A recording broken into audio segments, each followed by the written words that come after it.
Hi, I'm Henry, and in this video I'm going to be talking about Official Development Assistance, or ODA. While this video is addressed to my MP, Anneliese Dodds, it is equally relevant to everyone, especially in the UK. Firstly, what is ODA?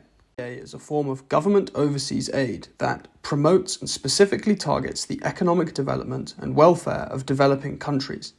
In 1969, a UN Pearson Commission recommended the spending of 0.7% of donor countries' annual gross national income on international aid. This money had the intention of ending global poverty by 2030.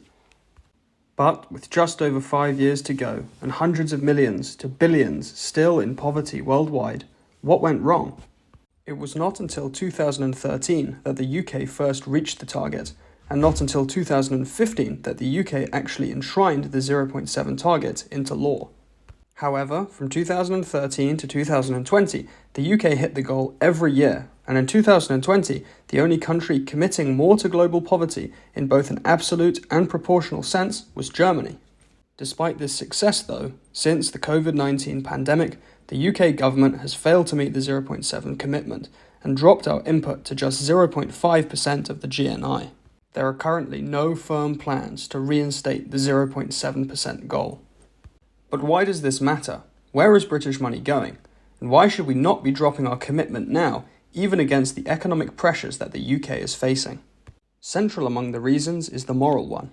Some of the largest recipients of UK ODA in recent years have been countries where the severe effects of war continue to be felt in the forms of widespread poverty and starvation, and where a damaged infrastructure is unable to cope.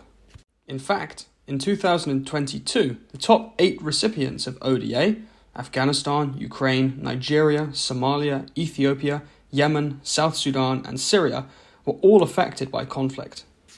As up to 85% of global aid comes from governments in forms like ODA, maintaining our commitment is imperative. Beyond this, though, ODA spending brings with it a number of beneficial consequences, including economic reward and international security. Like all other nations, the UK requires trade partnerships with other countries willing and able to purchase UK goods and services. It is no surprise then that 6 of the top 20 recipients of UK ODA are Commonwealth members, allies, and valuable trade partners. UK spending in these countries, Mozambique, Nigeria, Kenya, Uganda, Pakistan, and India, should be seen as an investment, ensuring the UK's economic security for future generations. Tackling overseas poverty and assisting in development also helps to bring stability and security.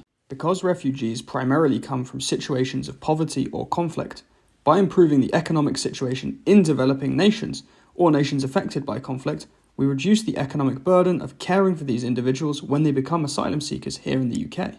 Finally, by encouraging stability and prosperity abroad, and by easing the burden of the UK's immigration forces, ODA has a marked effect on our national security. Here at the Borgen project, we believe passionately about the importance of ODA. Our goal is to lobby leading world governments like the UK, US, and Canada to continue funding overseas aid and to commit to legislation that effectively tackles global poverty.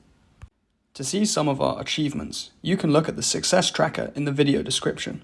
And if you would like to help, you can follow either the link below to send a letter to your MP to state your support for ODA, or you can donate to the Borgen project directly so that we can keep advocating for the world's poor.